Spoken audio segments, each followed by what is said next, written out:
Chapter 18. Now news came to Jethro, the priest of Midian, Moses' father-in-law, of all God had done for Moses and for Israel his people, and how the Lord had taken Israel out of Egypt.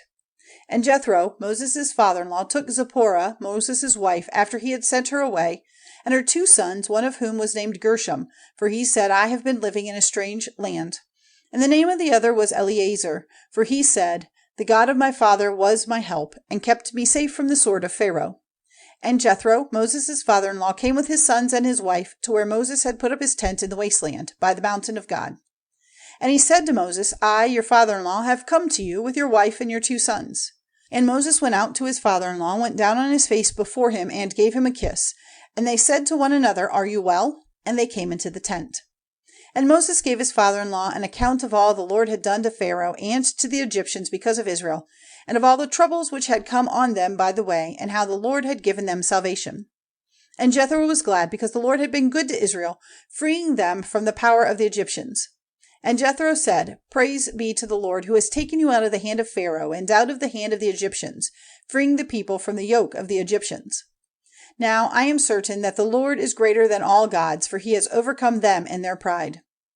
Then Jethro, Moses' father-in-law, made a burnt offering to God, and Aaron came with the chiefs of Israel and had a meal with Moses' father-in-law before God.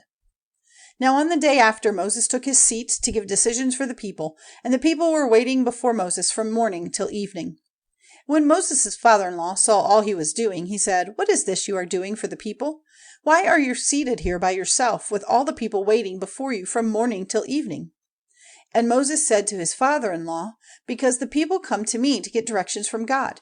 And if they have any question between themselves, they come to me, and I am a judge between a man and his neighbor, and I give them the orders and laws of God. And Moses' father-in-law said to him, What you are doing is not good. Your strength and that of the people will be completely used up. This work is more than you are able to do by yourself. Give ear now to my suggestion, and may God be with you. You are to be the people's representative before God, taking their causes to him, teaching them his rules and his laws, guiding them in the way they have to go, and making clear to them the work they have to do.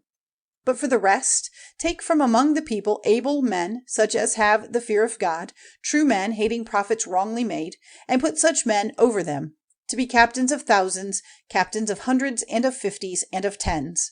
And let them be judges in the causes of the people at all times, and let them put before you all important questions, but in small things let them give decisions themselves.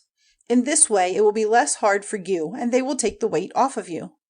If you do this, and God gives approval, then you will be able to go on without weariness, and all this people will go to their tents in peace.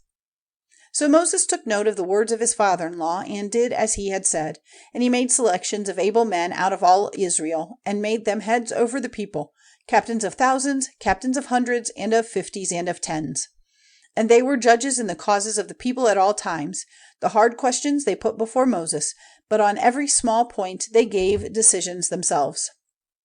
And Moses let his father-in-law go away, and he went back to his land.